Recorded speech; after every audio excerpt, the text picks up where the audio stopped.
Bonjour, bonjour tout le monde, bon matin, c'est vendredi, bonjour. Ici Fanelli pour Importation Nobel House, recette Thermomix en direct de Québec. Bonjour, bonjour, est-ce que vous êtes là? Faites-moi signe, c'est vendredi. Et vendredi, qu'est-ce que c'est? Vendredi, c'est Partez Barbecue. Le soleil n'est pas vraiment avec nous aujourd'hui, mais c'est pas grave, on va se régaler quand même de bons burgers. Alors, racontez-moi un peu qui est là avant que je plonge. Sophie, bonjour Sophie, toujours fidèle au poste. Ensuite, on a Monsieur Le Cani, Joël, bonjour, Lorraine. Bon, alors, bonjour à tous, bienvenue ce matin donc pour notre live traditionnel du vendredi, Partez Barbecue. Hey, salut Titi Lavandou, salut Sonia, Audrey bien entendu, en direct de Montréal à la régie pour vous coller toutes sortes de liens puis répondre à vos questions dans les commentaires pendant le live. Comme d'habitude, toutes les recettes que nous allons vous partager aujourd'hui seront disponibles sur nobelmix.ca.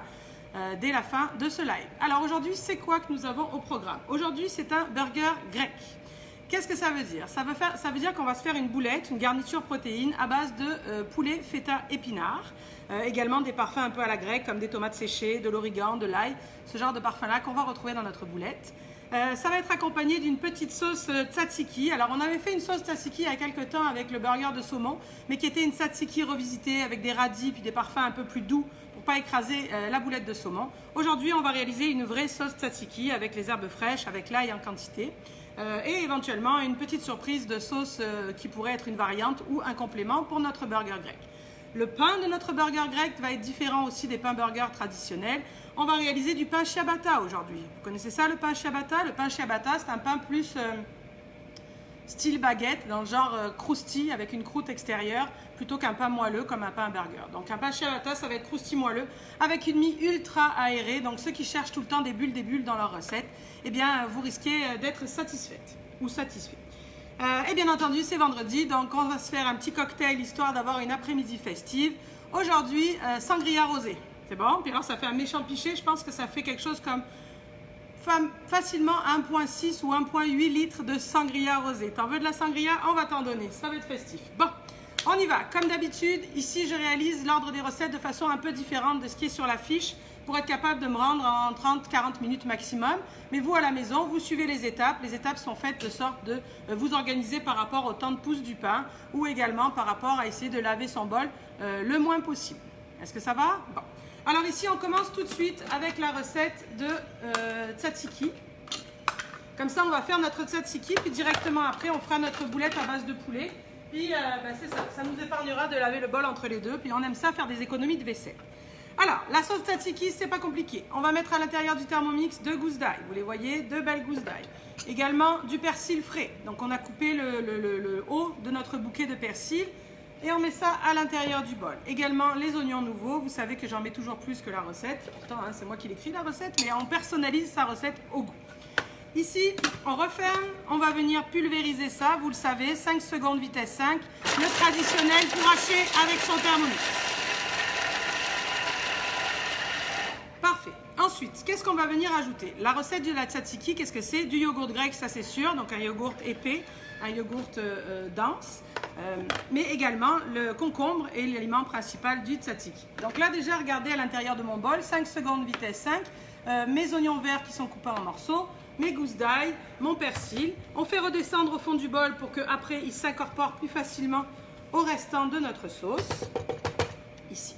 Donc, on va venir ajouter un concombre entier. Vous remarquez que j'ai laissé la peau sur mon concombre. J'ai coupé des gros morceaux pour avoir quand même une consistance. Et par contre, vous remarquez que je l'ai égrené. J'ai enlevé les graines qui étaient à l'intérieur pour éviter quoi? Pourquoi j'ai égrené mon concombre? Parce que sinon, ça va rendre bien trop d'eau, bien trop de jus. Quand tu fais du gazpacho, tu laisses ton concombre entier parce que tu vas utiliser ce jus-là, ce cœur du concombre. Quand tu fais du taboulé, comme on a vu la semaine dernière, tu laisses le cœur de ton concombre parce que tu vas utiliser cette eau-là pour gonfler la semoule. Mais quand tu fais une recette de salade, il vaut mieux enlever le cœur et garder la peau. La peau permet d'avoir, en plus des bonnes vitamines puis des bonnes choses qui sont dans le légume, la peau va permettre au concombre de garder sa consistance, d'être un peu moins flûte-flûte, là, un peu moins en tout petits morceaux. Le concombre à l'intérieur du bol. Ensuite ici, de l'aneth déshydratée. Ici, à peine un petit peu d'huile d'olive, un petit 5 g d'huile d'olive pour venir parfumer notre recette. Une cuillère à table, une cuillère à soupe de moutarde de Dijon, juste pour pimper un peu, c'est pour hop là ton tzatziki. Également du yogourt grec, comme ceci. Donc vous pouvez utiliser une autre sorte de yogourt, mais c'est sûr que le yogourt grec, qu'est-ce qu'il a comme particularité? Il est plus épais, plus sec, donc il va te faire un tzatziki qui aura quand même plus de consistance. Si tu as juste du yogourt nature normal, peut-être que ça vaut la peine de l'égoutter un peu légèrement, d'accord? Donc on peut prendre par exemple son panier de Thermomix avec une gaze à l'intérieur, un coton à fromage, puis laisser un peu égoutter son fromage, son yogourt au-dessus de son bol une trentaine de minutes, puis l'excédent d'eau va s'en aller, puis ensuite on l'utilise pour faire son tzatziki. Ça va? Oui? Ici, on rajoute sel et poivre à l'intérieur de la recette. On est généreux en assaisonnement, hein, il ne faut pas avoir peur de ça. Puis, on s'en va pour hacher tout ça. Alors, 5 secondes, c'est ce qu'on a mis avant pour les oignons, l'ail, puis le persil. Ici, quand on a des concombres à l'intérieur, puis du yogourt, ah, je vois un message passer en diagonale, Annette frais. Moi, j'avais que du déshydraté, mais si on a de l'Annette frais, oui, bien entendu, à ce moment-là, on l'aurait mis à l'étape 1, en même temps que le persil, l'oignon et les gousses d'ail. Ça se tient? Oui? Bref, donc là, on est rendu qu'on a notre concombre et on a notre yogourt à l'intérieur pour nos assaisonnements. Le concombre, c'est très fragile. Donc oui, on va utiliser la vitesse 5, mais probablement qu'on va y aller seulement à 1 seconde vitesse 5. Donc attention, il ne faut pas dormir, hein. Puis, comme je vous dis toujours, tu mets 1 seconde vitesse 5. Si ça ne suffit pas, tu rajoutes 1 seconde. C'est mieux dans le sens que l'inverse. Donc là, on y va. On remet les compteurs à 0. On lance la vitesse 5 d'un seul coup. 1 seconde et c'est réglé. Vous savez avec votre Thermomix que le temps défile par défaut, hein. Ça veut dire que vous avez remarqué probablement, moi je le fais naturellement parce que c'est comme ça que je fonctionne, mais on peut sélectionner son temps. Là, j'aurais pu mettre 1 seconde puis lancer la vitesse 5. Mais on peut aussi lancer la vitesse puis regarder les secondes défiler puis arrêter quand on a le temps. Alors c'est sûr que quand tu lances une recette qui va être cuite ou mixée pendant longtemps, ben, il vaut mieux mettre du temps. Mais quand on marche avec 1, 2, 3, 4 secondes, ben, on laisse défiler puis on arrête. Alors, voyons de quoi ça a l'air. Voyons ça. Oh pardon, attends, je vous montre. J'ai l'impression qu'il y a comme un gros concombre quelque part. Là. Donc éventuellement, on va se remettre une mini-seconde. Ouais, c'est ça. J'ai comme un gros concombre qui reste. Donc je ne touche pas. Pourquoi je ne touche pas? Souvent, on a tendance à vouloir mélanger dans ce genre de cas quand il reste un morceau pris. Mais il ne faut pas faire ça parce que si tu fais ça, tu sais, le Thermomix, quand ça mixe, c'est dedans le bol. Quand tu lances la vitesse, qu'est-ce qui se passe? Les ingrédients sont emportés comme ça, puis donc ils changent de volume, de structure. Puis, en fait, le mouvement, c'est que ça va faire ça quand ça mixe, d'accord? Parce que comme ça, le poids baisse, puis ça revient, puis ça remonte, puis ça baisse, puis ça remonte. Donc, si là, c'est rendu que mon concombre qui reste entier est sur le point de passer dans la lame, mais que j'envoie un coup de spatule parce que par réflexe, ben, je vais débalancer tout ce système-là.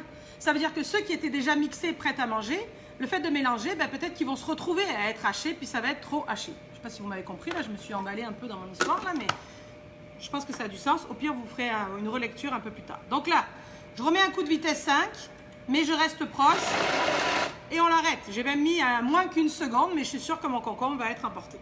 Ça va? Oui? Allez. Regardez-moi ce tzatziki de la mort qui est parfait. Je vais essayer de... je vais le mettre dans mon bol, mais vous voyez, quand je fais ça, vous apercevez que j'ai des morceaux de concombre. Hein. C'est pas tout pré-mâché, c'est pas tout pré-mouillé. Donc on va réserver notre sauce qui va venir garnir notre burger à la grecque du jour. Plus tard dans ce live-là. Donc je récupère le plus gros bien entendu, à l'aide de ma spatule souple TM6 que je tiens proche de la gamme, mon bol que je tiens comme ceci, et du coup je suis plus confortable pour venir récupérer un maximum au fond de mon bol. Ok, donc là, qu'est-ce qui reste à l'intérieur de mon bol? Ça, c'est-à-dire pratiquement rien, d'accord? On va lui essuyer le nez un peu, là, voilà. Puis là, on replace et on va commencer la recette de nos boulettes directement. Est-ce que j'ai besoin de laver mon bol? Ben, à mon sens, ce n'est pas indispensable, puisque de toute façon,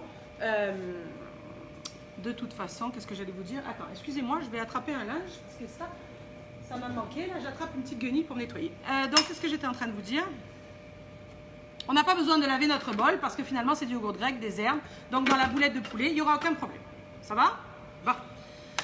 Ok, la boulette de poulet. Quels sont les ingrédients? Regardez-moi voir ça. Alors, on a ici des gousses d'ail. C'est généreux en gousses d'ail, parce qu'à mon sens, ben, ça prend ça. C'est l'origan, l'ail, tout ça, c'est des parfums la feta, qui vont évoquer pour moi la Grèce. Évidemment, ben, pas évidemment, mais j'ai jamais eu la chance d'y aller. Mais quand même, là, c'est dans le goût, en tout cas, de la Grèce. Donc, gousses d'ail à l'intérieur du Thermomix. Ensuite, ici, des tomates séchées marinées. Donc, vous voyez ça, ce qu'on a utilisé, je ne sais plus quand, dans la recette de saumon, oui, c'est ça, comme ceci. Ici, de l'origan frais que j'ai effeuillé. Là, j'ai pas laissé la branche parce que les branches d'origan sont un peu plus raides. Là. Si ça avait été pour mettre dans un pesto ou quelque chose pulvérisé à haute vitesse, j'aurais pu laisser la branche. Mais là, comme je vais juste venir hacher mon poulet et que je veux pas de la crème de poulet, donc pas une haute vitesse, j'ai préféré effeuiller mon origan. Oui? On met ça à l'intérieur du Thermomix. Ici, on va se retrouver avec 400 g de poulet. On va appuyer sur notre balance, comme ceci. Les morceaux de poulet, c'est de la poitrine de poulet, coupée en morceaux à peu près comme ceci. Là, vous voyez, j'ai coupé des gros morceaux de poitrine. C'est bon? Donc, on y va. J'avoue que j'ai coupé les morceaux, puis j'ai oublié de les peser. Hein. J'ai coupé tout ce qu'il y avait dans ma barquette, donc je veux bien en mettre un peu plus, mais ça me semble être bien plus que 400 mon affaire. Donc là, parfait. On est déjà à 550, ce qui est bien plus que 400, mais on va s'en tenir là. Hein. Une recette, c'est fait pour être adaptée, évoluer. Ensuite, on va venir ajouter notre feta, de la feta coupée en gros morceaux, d'accord? Comme ceci, par-dessus. Ensuite, on a environ 50 g d'épinards frais qu'on vient placer ici, comme ceci, sur le haut de mon bol. Enfin, on trouve ici de l'assaisonnement, sel, poivre. On y va tranquille un peu avec le sel à cause de la présence de la feta. Ça va? Maintenant, mes ingrédients, est-ce que je les ai placés n'importe comment dans mon bol ou est-ce que j'ai pensé à mes affaires? Le fait de tout mettre en même temps. J'ai réfléchi ou j'ai mis ça n'importe comment? Comme la source de pulvérisation, la lame est au fond du bol. Quand tu veux hacher plusieurs ingrédients en même temps mais se retrouver avec une texture qui a de l'allure, eh bien, on commence par mettre toujours au fond du bol les ingrédients qui ont le plus besoin d'être hachés ou qui sont le plus durs. Puis, sur le dessus, ceux qui sont le plus fragiles. C'est pourquoi, dans ma boulette de poulet, ici, on a mis l'ail, les pétales de tomates séchées confites. Ensuite, on a mis notre poulet, la feta, puis les épinards. De sorte, dans mon système de hacher dont je vous ai parlé tout à l'heure, qui prend vraiment en bas, qui tasse, et les ingrédients qui font ça, eh bien, ceux qui sont sur le dessus de mon bol, comme je vais hacher seulement 5 secondes vitesse 5, ben, mes épinards, ils vont passer qu'une seule fois par la lame. Vous comprenez? Et c'est parfait pour ça. Si je les avais mis au fond du bol, j'aurais quelque chose de plus crémeux, vert, moins des morceaux d'épinards. Donc ça, quand vous faites n'importe quelle salade de crudité, ben, je pense que c'est quelque chose qu'il est bon de se rappeler pour mettre tous ces ingrédients en même temps. Puis encore une fois, pour même adapter des recettes qui sont avec 50 étapes différentes, ben, pourquoi donc? Tu peux mettre tout en même temps, il faut juste penser à ton ordre. Ok, donc là la boulette, on y va. Rien de plus extraordinaire que 5 secondes vitesse 5.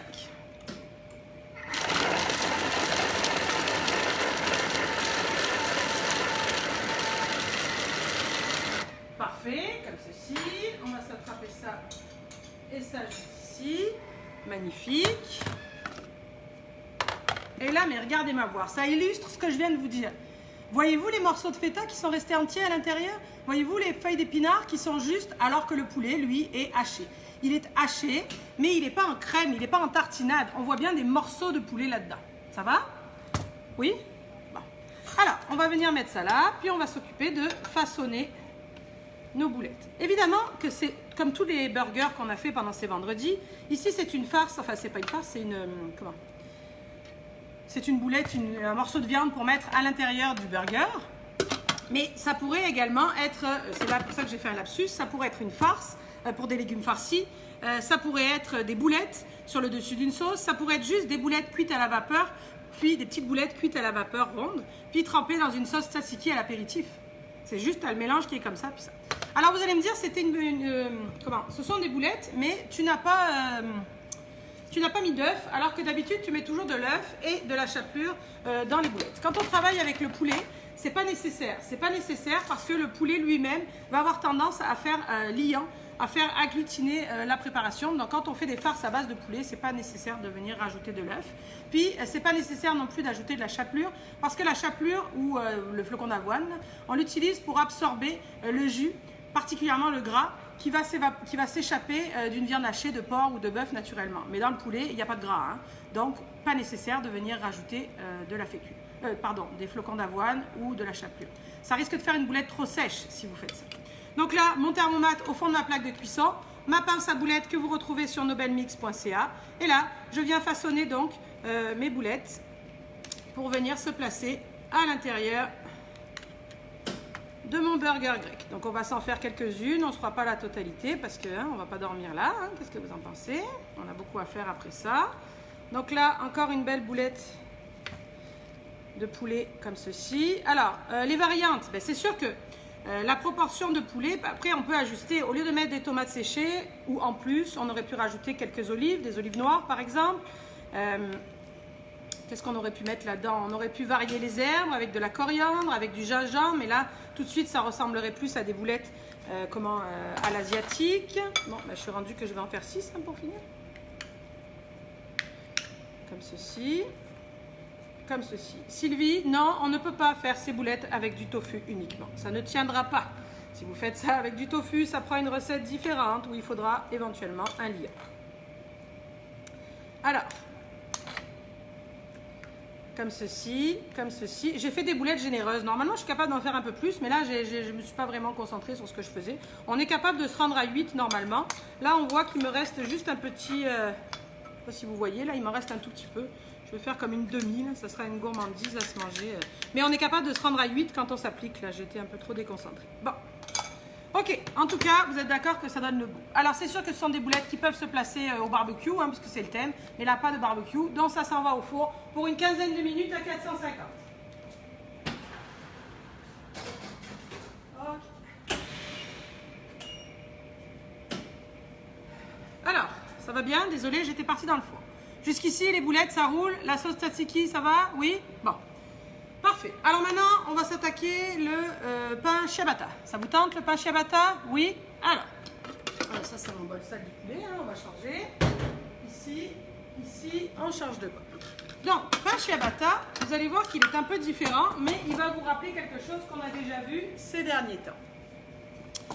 Au départ, ça va ressembler à une recette de pâte levée traditionnelle. C'est-à-dire qu'on va commencer par mettre de l'eau à l'intérieur du bol. Dans cette recette, c'est 575 g d'eau. Donc on appuie sur la balance, on attend que les zéros s'affichent. On pèse par à coup pour voir les étapes de notre balance monter. Et on est rendu à 575. Ensuite, on vient ajouter de la levure déshydratée. On sait que notre levure déshydratée comme ceci, c'est une cuillère à thé. Oui, c'est un pain un peu italien, oui, en effet. Mais l'Italie, la Grèce, depuis le Canada, c'est pas mal proche, d'accord? Puis, à un moment donné, on a fait tellement de pain à burger que, excusez, j'ai vu une question passer en diagonale de madame qui disait c'est un peu italien, un ciabatta. Oui, c'est sûr. Mais on a fait tellement de pain à burger que, hein, c'est ça. Évidemment que vous pouvez switcher les pains avec les boulettes. Bref, on a vu qu'une cuillère à thé de levure comme ceci est pour 500 g de farine. Ici, on va avoir 600 g de farine, donc on va mettre un peu plus d'une cuillère à thé. Comme ceci, on referme. On programme tout de suite quelques minutes à 37 degrés. Puis, je vais vous donner un peu plus de détails sur ce qu'on est en train de faire. Ok. À chaque fois qu'on aborde le sujet des pâtes levées ou de la boulangerie, c'est sûr qu'il y a plein de questions qui popent en diagonale de partout. La levure fraîche, quel poids, quel type, quelle sorte, quel ceci, quel cela. En quelques mots, je vais vous donner les bases, mais je vous rappelle que vous avez sur Facebook, dans la partie, la Facebook que vous êtes connecté, la Thermomix Canada, dans la partie vidéo qui est sur la gauche, vous avez presque 36 ou 37 lives depuis quelques mois. Et dans les premiers, on avait fait un live spécial boulangerie avec 1 kg de farine, 3 recettes différentes, beaucoup d'explications de boulangerie. Vous avez également une vidéo de pain cocotte qui se trouve même sur YouTube, je pense, pain cocotte Thermomix Canada. Et vous avez également, si vous le souhaitez, sur nobalmix.ca, un cours boulangerie de 2h30 avec beaucoup d'explications sur faire de la boulangerie du pain au Thermomix et également des fiches recettes à télécharger. Mais dans les grandes lignes, le Thermomix est européen, d'accord? En Europe, on utilise de la levure fraîche de boulanger, un cube comme ceci. Levure fraîche de boulanger, ça veut dire que la levure est active, elle est vivante, d'accord? Ici au Canada, on utilise de la levure sèche, déshydratée, comme ceci, d'accord? Donc on la garde au frigo pour éviter les modifications de température et on utilise environ une cuillère à thé pour 500 g de farine. C'est bon? Ça veut dire que quand vous faites des recettes européennes de cookies doux ou de votre Thermomix, eh bien, en général, ou des recettes que vous trouvez sur internet Thermomix, en général, c'est marqué « mets ton liquide, mets ta levure, mets ta farine, mets ton sel, pétris 3 minutes, 4 minutes ». Vous y êtes? Mais là, si cette levure-là, elle dort, c'est pas de la levure fraîche parce qu'on n'est pas en Europe, alors, ce que je te recommande, c'est suivre ta recette de cookies doux. Mais tu commences par mettre le liquide à l'intérieur du bol, puis la levure à l'intérieur, puis tu vas activer ça 3-4 minutes à 37 degrés pour réveiller la levure, pour activer la levure. Et à ce moment-là, ensuite, tu peux reprendre les étapes, puis venir ajouter de la farine, puis venir lancer ton pétrin. Ça va? Oui? Tout le monde est d'accord avec ça? Vous comprenez? Donc, ça veut dire que si tu es une stressée de la vie, dis-toi qu'il faut environ un demi-poids ou un tiers de poids de levure sèche versus la levure déshydratée. Ça veut dire qu'en général, c'est 40 grammes de levure fraîche sur les groupes français, les recettes françaises. Et là, ce sera un tiers ou un demi au niveau du poids par rapport ici à la levure déshydratée. Mais si tu es zen et que tu comprends que ton Thermomix, grâce à son 37 degrés, va activer parfaitement la levure, une cuillère à thé pour 500 grammes, ça va donner un ordre d'idée. Ça va? Oui? Bon. De toute façon, il y a plus d'explications sur tous les liens que je vous ai donnés précédemment. Puis bien entendu, je vous l'ai dit quelques fois, vous avez tous des conseillers et des conseillères. Ils sont au top en culinaire. Tout ce que je vous raconte, ils le savent, ils le pratiquent eux-mêmes. Ils font ça extrêmement bien. Donc n'hésitez pas à demander à votre conseiller, votre conseillère. Si vous avez des questionnements sur la levure, si vous avez des problématiques avec votre pain, ça lui fera grandement plaisir de vous répondre. Vous savez qu'ils font actuellement, compte tenu de la situation, beaucoup de vidéos ou de suivi client en vidéo comme ça, comme on est en train de faire là finalement. Donc n'hésitez pas, vous pourriez faire un pas ensemble, ça leur fera vraiment plaisir. N'hésitez pas à les contacter. Bon, ça va? Oui? Alors, on y va. Étape suivante, ça va être de venir ajouter notre levure, notre farine, pardon. Ok, alors, c'est ça, c'est ça. Alors, on va y aller là, Audrey, rendu là, parce que moi aussi, ça me déconcentre beaucoup. Là, je vois les messages passer en diagonale. Vous voyez que je peine un peu plus à chercher mes mots puis à me trouver. Je pensais que je me rendrais jusqu'au bout pour être capable de, mais là, il faut arrêter de parler ça, les amis. Concentrez-vous sur la recette, sinon on n'arrivera pas à se rendre jusqu'au bout. En effet, vous avez pu constater qu'il nous arrivait quelque chose d'un peu particulier. Attends, je vais lancer mon pétrin, puis comme ça, on parlera pendant le pétrin. Hein? Ok, concentrez-vous, on va venir débailler tout ça, là, comme ça sera réglé et on va passer à autre chose, parce que sinon, on n'y arrivera plus. Il faut qu'on continue à avoir du fun, le temps qui nous reste. Alors, ici, la levure est activée. C'est le temps de venir ajouter notre farine à l'intérieur du bol. Là où la recette d'aujourd'hui de ciabatta est un peu particulière, c'est qu'on a mis 575 g d'eau et on va mettre 600 g de farine. C'est rarement le même poids. On va avoir une pâte extrêmement liquide. Finalement, ça va ressembler à ce qu'on avait déjà fait dans les premiers lives.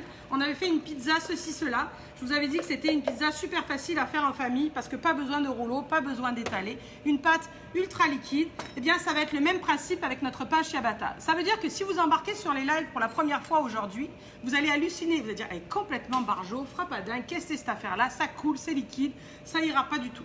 Les autres, je pense que vous aurez confiance et que vous vous rendrez jusqu'à la fin de la recette. Mais vous allez voir que c'est très bizarre, mais ça fonctionne. Donc, autant de liquide que de farine pratiquement dans mon bol. Une cuillère à thé et demie de sel que je place sur le dessus pour pas que ça ne touche la levure, de l'origan ou des herbes de Provence pour parfumer ma pâte à pain ciabatta, puis je m'en vais pour pétrir. Alors pétrir, c'est très liquide, ça veut dire qu'on pourrait presque juste faire que mélanger. Vous allez entendre au son que le Thermomix ne fait pas vraiment le même bruit que d'habitude, mais que ça va fonctionner de la même façon. Donc toujours pas le gobelet quand on pétrit pour laisser incorporer l'air et éviter de surchauffer à l'intérieur du bol et que la pâte soit trop collante. Là, en l'occurrence, elle va l'être. Donc là, vous entendez que ça travaille, puis au fur et à mesure, ça va faire un bruit différent. Pendant le pétrin, juste deux mots rapides parce qu'on doit rester concentré sur nos recettes et que ce n'est pas le temps de. En effet, vous avez vu passer des affaires sur Thermomix Canada hier. En effet, vous savez que depuis 20 ans, la compagnie Importation Nobel House, représentée par Claude et Nathalie, importe des Thermomix au Canada. Importe, ça veut dire que ce n'est pas la compagnie officielle. Ils reçoivent des Thermomix par Vorwerk et ils ont l'autorisation d'en vendre ici au Canada. La famille Perron a vendu non seulement des aspirateurs Vorwerk dans le temps, mais des TM21, puis des TM31, puis des TM5, puis des TM6. Il semblerait qu'on ait rendu trop bon et que la place est chaude. Alors, Vorwerk va s'installer par ici et reprendre le pays. Donc vos conseillers, vos conseillères vont rester tout aussi efficaces qu'ils ne l'ont jamais été et vous accompagner de la même façon. Les Thermomix resteront toujours des extraordinaires appareils. Par contre, en effet, l'administration, les salariés, les employés d'Importation Nobel House ne seront plus là. Mais hier, nous avons avec Audrey créé une page Facebook qui s'appelle Nobel Mix pour l'instant, mais qui permet, si vous le souhaitez, d'aller liker cette page-là. Et en effet, on va rebondir, on va éventuellement tous et chacun se renligner dans une autre voie. Si vous avez le goût d'avoir de nos nouvelles, allez tout de suite liker la page Nobel Mix sur Facebook et c'est ici qu'on vous mettra les éventuels suivis de notre activité. Mais, rendu là, il y en a qui me trouveront bonne par exemple, hein, c'est pas super évident de se rendre à ce sujet-là, mais il nous reste une quinzaine de jours avec les mêmes likes que d'habitude, mardi, mercredi, vendredi, on va pas lâcher l'affaire, on va se rendre jusqu'au bout. Vous avez des belles recettes avec ça. Un dernier mot sur le sujet parce que ça a plugué beaucoup depuis hier soir. La compagnie Importation Nobel House, représentée par Claude, Nathalie, Marc-Alexandre et Audrey, car c'est une compagnie familiale, a eu l'extrême classe, parce qu'il n'y a pas d'autre mot, de vous offrir l'intégralité des recettes présentes sur Nobel Mix, car Nobel Mix appartient à Importation Nobel House, donc Nobel Mix va tirer le rideau comme le reste. Mais ils ont eu l'extrême classe et générosité de vous offrir l'intégralité des recettes. Ça représente 454 recettes. C'est plus que des livres de cuisine là-dedans. Donc vous avez reçu un lien, c'est un lien WeTransfer, ça veut dire que c'est valable 7 jours. Oui, c'est gros, mais après tu fais comme tu veux. Va t'acheter une clé USB, puis tu fous ça sur ta clé USB. Mais c'est sûr qu'il faut télécharger ça dans les 7 jours, sinon vous n'aurez plus accès à ça. Puis au 30 juin, le rideau va se baisser, puis il n'y aura plus les recettes. Donc c'est très généreux de leur part. Profitez-en, tout ça aidé de Jocelyn Bérubé, un conseiller qui a monté ce dossier-là. C'est du travail hein, d'aller chercher les 454 recettes. Donc, on est rendu là, c'est ça qui est ça, il nous reste des beaux lives, il nous reste plein de beaux thermomix, plein de beaux accessoires à vous vendre d'ici, depuis le Québec. N'hésitez pas à vous promener sur nobelmix.ca, puis vous avez vos conseillers qui seront toujours présents. Ok, ce bout-là est fait jusqu'au bout, maintenant on va continuer, si vous voulez bien, dans nos recettes ici. Ok, qu'est-ce que t'en penses Audrey? J'ai traversé ça, c'est bon? Bon.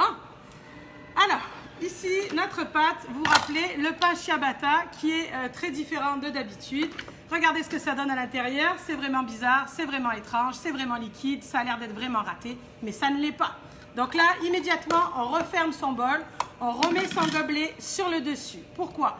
Parce que la pâte est tellement liquide qu'il n'est pas question de la débarrasser pour la mettre à pousser, puis ensuite de la dégazer, puis ensuite de la façonner, qui sont les étapes normales que l'on ferait pour faire du pain ou de la pâte levée traditionnellement. Cette pâte-là, vous allez la laisser dans votre bol directement. C'est ici qu'elle va pousser pendant 1 heure. Puis, au bout d'1 heure, on va dégazer le live. C'est parce que je vois passer les lives en diagonale. Eh, c'est dur aujourd'hui, hein, là, vous êtes compliqué. Arrêtez avec ça. Revenez sur la recette, qu'on reste focus là-dessus. Parce que j'ai oublié de vous parler des lives, c'est ça? Les lives, c'est sur la page Thermomix Canada. La page Thermomix Canada va appartenir à Vorwerk Thermomix Canada. J'imagine que les lives vont disparaître. Mais vous avez les recettes, c'est déjà pas mal. Bon, on arrête avec ça? Ok. Donc la pâte, on va la laisser pousser à l'intérieur du bol parce que, comme je vous l'ai dit, elle est trop liquide pour être transvidée, pour être dégazée. Donc on met ça ici 1 heure sur le côté du comptoir. C'est sûr que si tu as un deuxième bol, tu peux continuer à faire tes affaires. Sinon, ben, il faut t'organiser parce que la pâte, elle est coincée là-dedans pendant 1 heure. Est-ce que ça va? C'est bon? Oui? Ok. Évidemment que je vous ai préparé un tour de magie de ce côté-là. J'ai 1 heure à l'avance préparé la pâte que nous venons de faire, exactement la même, sauf que je l'ai fait dans le TM5. Regardez voir, c'est très fragile et très délicat. Je ne sais pas si je vais pencher, mais vous voyez la pâte, ce qu'elle est devenue? Puis vous voyez comme elle est liquide, c'est comme notre pizza, ceci, cela de la dernière fois. Donc là, je retourne sur mon Thermomix comme ceci. Ouf, Nathalie vient de se connecter. Nathalie, c'est la patronne. Heureusement qu'elle a raté le morceau d'avant, hein, parce que je n'aurais pas été capable de me rendre au bout. Ici, on va venir dégazer notre pâte. On va dégazer la pâte à l'aide de notre Thermomix. Ça veut dire qu'on va utiliser le mode pétrin. Je suis loin, mais vous connaissez le mode pétrin sur votre Thermomix, peu importe le modèle. Donc là, on y va pour quelques secondes en mode pétrin. La pâte qui est à l'intérieur, très liquide et très soufflée, donc va être travaillée par notre lame en sens inverse dans le bol. La pâte va retomber, ce qui est normal, c'est ce qu'on cherche à faire, dégazer la pâte comme ceci. C'est le Thermomix qui va s'en charger. C'est bon? Bon, alors, en attendant, on va laisser ça de côté parce que c'est sûr que quand la pâte est en train de pousser dans le bol, il ne faut pas la promener. Donc, quand tu as fini de faire ta pâte, à la première étape ici de ton pain ciabatta, réserve ton bol à la place où tu ne le bougeras plus pendant 1 heure. On est bien d'accord? C'est bon? Donc là, je l'ai fait, j'y touche plus. Je change mon bol de TM6 pour la recette de sangria. Hein? On ne va pas se laisser abattre non plus. Ok, ici. On va se faire un peu de place, par ici, par ici, par ici, par ici. Allez. Ok, la pâte est tellement liquide que c'est difficile de faire quoi que ce soit. Vous voyez ça? On peut éventuellement utiliser nos pains à burger et venir couler dans les empreintes comme ici. On peut aussi, parce que là vraiment je voulais un pain ciabatta plus carré, on peut venir attraper une grande feuille de papier parchemin de la taille de ta plaque à biscuits à rebord ou de ta plaque à four. On va venir froisser ce papier parchemin, le passer sous le robinet, le travailler comme ceci, pour l'assouplir et pouvoir lui donner la forme de notre choix. Donc en fait, tu fais ça sous l'eau jusqu'à ce que la pâte, le papier en fait, soit devenu extrêmement souple. Avec tout ça, je m'en vais voir mes boulettes. Hein. On a parlé, là, mes boulettes dans le four. Ouais, c'est ça. Hein. On va l'arrêter parce que là, on a comme étiré dans le temps. Donc là, tu as travaillé ta boulette sous le robinet. On va venir déballer comme ceci notre papier cuisson ou papier parchemin. On attrape notre plaque à four, plaque de cuisson. Et on va venir disposer notre papier parchemin. Pourquoi on fait ça? Parce que la pâte est liquide. Puis on veut que ce soit plus facile après. On aurait pu mettre aussi plein d'huile d'olive, mais moi, j'aime pas trop ça, là, gratter les plaques pendant 2 heures. Là. Donc j'aime mieux avec le papier parchemin. Mais éventuellement, vous auriez pu mettre... oui, c'est ça. Les boulettes, ça va bien. On aurait pu mettre un thermomètre au fond éventuellement ou huiler la préparation. Alors, ici, notre pâte, on attrape comme ceci. Puis on s'en va pour verser. Regardez comme c'est fou, c'est liquide. Très, très liquide. C'est normal. Verse-moi ça. Avec la spatule, le bol tenu comme il faut. La spatule tenue par la garde comme ceci. On va venir verser notre pâte à pain ciabatta. Comme ceci. Comme ceci. On récupère le plus gros. Alors, ça c'est super casse-pied à nettoyer, hein, parce que là, la pâte, ça colle. Donc là, ben, tu peux venir remplir ton bol environ d'1 litre, 1 point de sang, 1 point litre d'eau à l'intérieur, une goutte de liquide vaisselle, puis soit si tu es sur ton TM6 ou si tu as fait la mise à jour avec ton TM5 avec la cookie, tu peux utiliser la fonction nettoyage ou tu peux tout simplement en mode manuel comme ceci, balancer quelques secondes de vitesse 10 pour pré-laver le bol, pour éviter que ce soit casse-pied à nettoyer ensuite. Ça va? Ok, maintenant, oups, c'est comme quand on avait fait la pizza, ceci, cela. C'est le temps de venir étaler notre affaire avec amour, délicatement. On va s'y reprendre plusieurs fois parce qu'il faut qu'on obtienne un rectangle pour être capable de faire à peu près 12 pains. Ça dépend de la taille que vous les voulez, là, mais vous allez voir qu'on est capable de sortir 12 pains corrects par rapport à nos boulettes. Comme ceci. Tranquillement, parce qu'il faut que ce soit le plus droit possible. Évidemment que ça ne sera pas parfait, mais si tu tires de trop et que tu fais des creux, ben, il n'y aura pas de pain à cet endroit-là où ça sera un pain tout plat. Ça va? Ok. Ah oui, Audrey, quelqu'un a une drôle de suggestion intéressante. Ils aimeraient ça, le lien vers la nouvelle page Facebook, la page Nobel Mix. Peut-être que tu pourrais mettre le lien direct si les gens ont envie d'aller cliquer sur la page Facebook Nobel Mix pour suivre nos aventures à venir. Alors... donc là, vous avez compris, j'ai étiré à peu près mon affaire comme ceci. Alors là, vous voyez, j'ai fait une erreur. Je ne sais pas si vous la voyez à l'image, mais là, il y a comme un trou pas beau, là. Hein. Donc là, j'essaye de venir récupérer mon trou. Les extérieurs, souvent, on a tendance à ce que ça soit un peu plus plat, mais c'est pas grave, là, on le mangera quand même.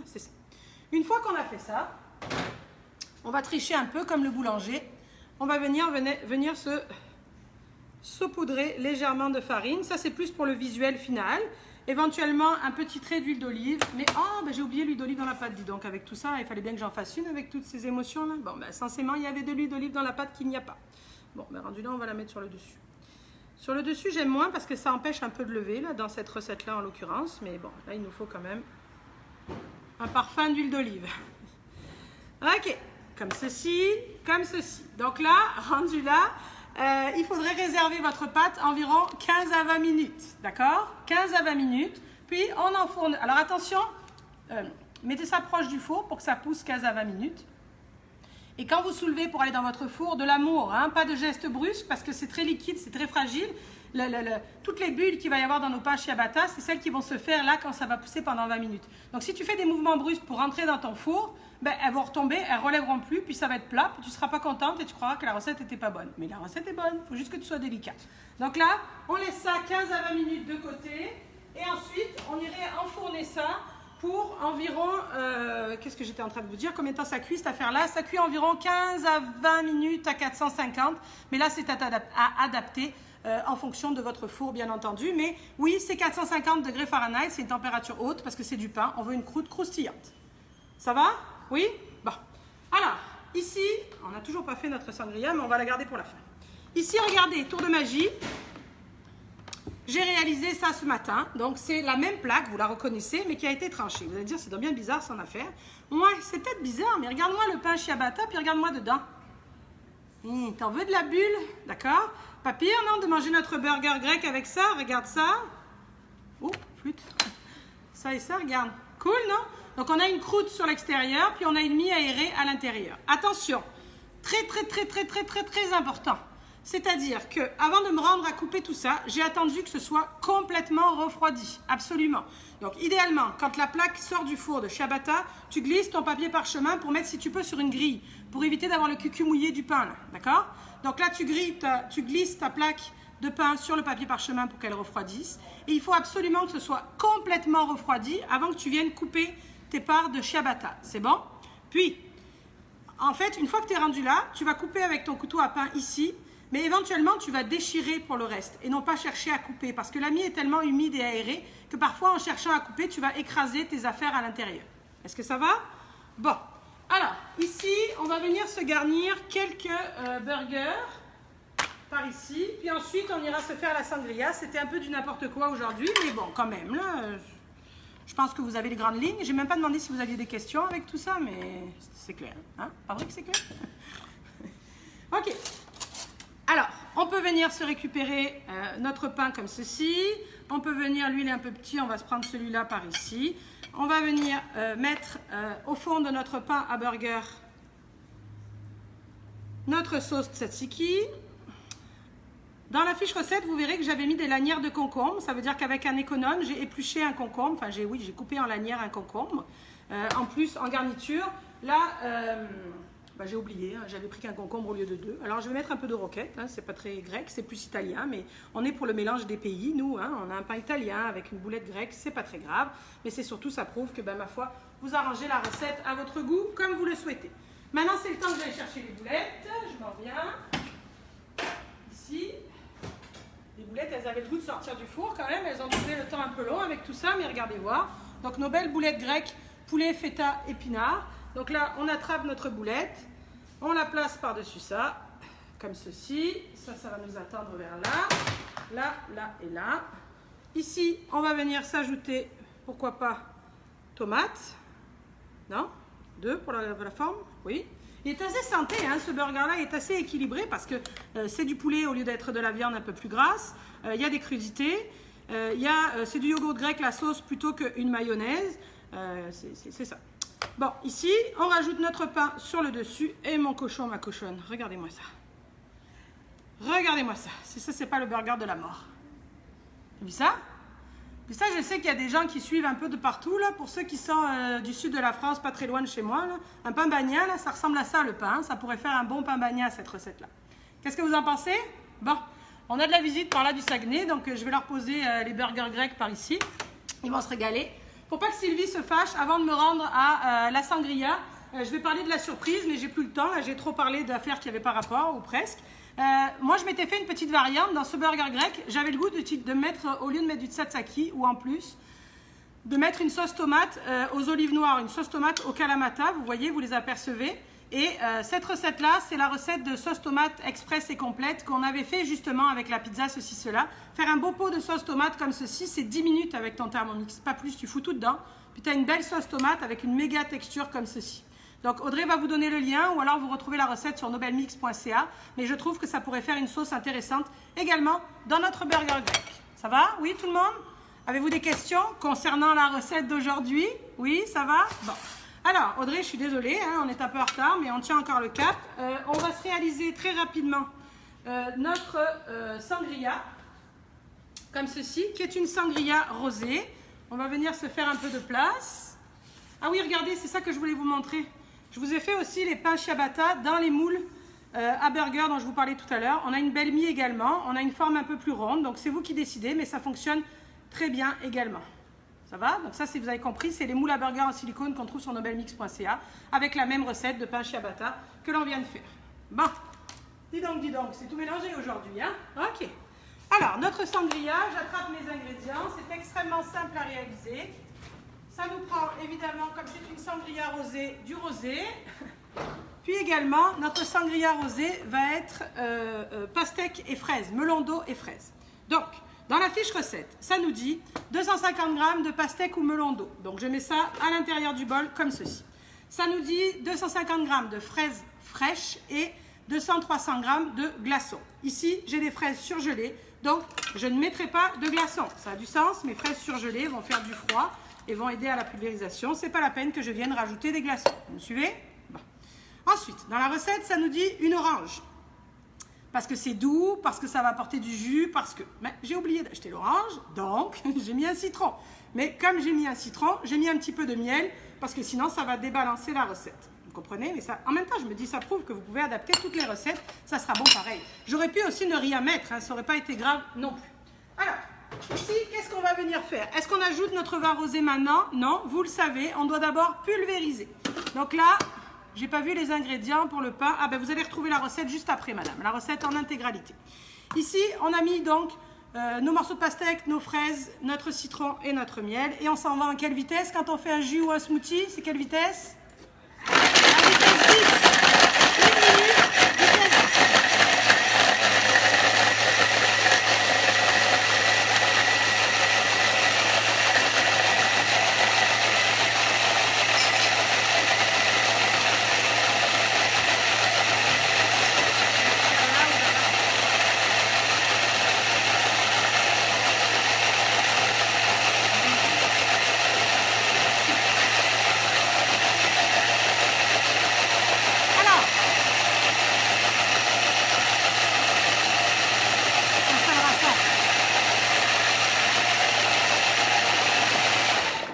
Voyons de quoi ça a l'air. Comme ceci. Là.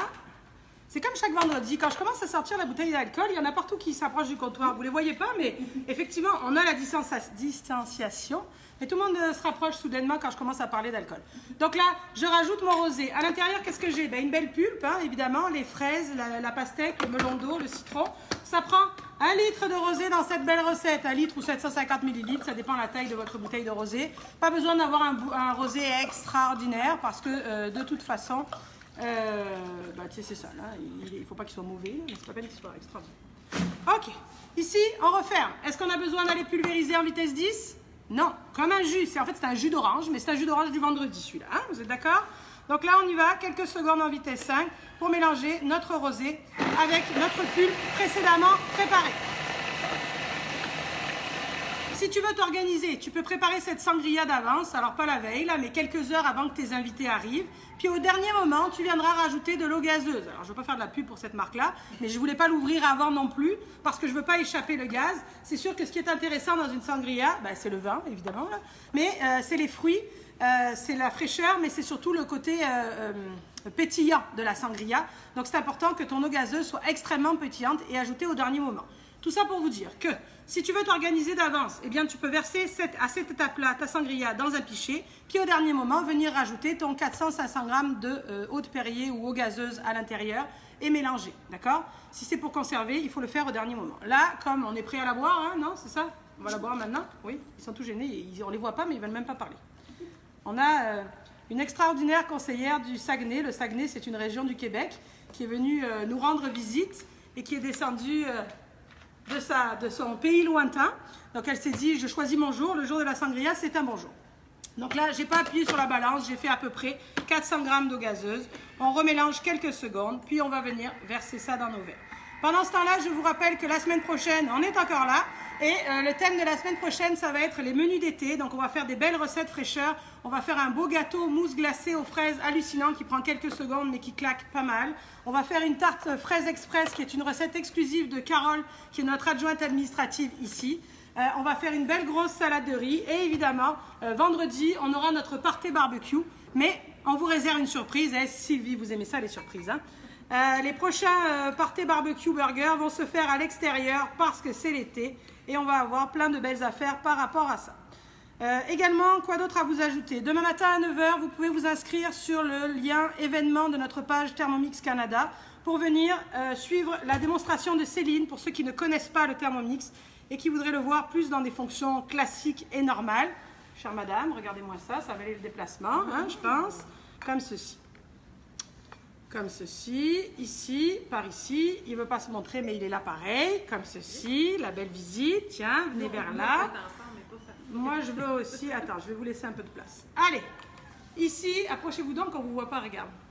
On vous dit chin chin, bonne fin de semaine, bon week-end, j'espère que vous avez bien du fun. Et puis, n'hésitez pas d'appeler vos conseillers et conseillères si vous avez des questions. On se voit la semaine prochaine, salut! Bonne fin de semaine! Pardon.